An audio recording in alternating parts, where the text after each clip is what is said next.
Good morning. Today you have a speaking test. Hello, teacher.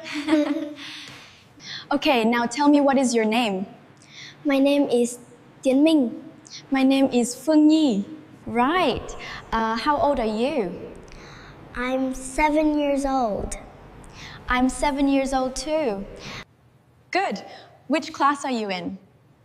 I'm in class 2A4. I'm in class 2A4 too. Now I will make an example with Minh. What do you pick up? I pick up my crayon. That's right. Now you will have 2 minutes to ask and answer each other. And each of you will ask 2 questions. Okay. What do you pick up? I pick up my ruler. What letter is it? It is letter Z. Z is for zebra. Very good. What can you do? I can sing. What day is it today? It's Wednesday. That's right. Now it's Phương Nhi's turn to ask Minh.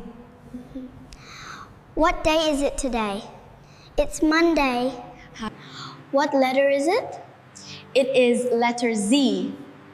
Z is for zoo. What can you do?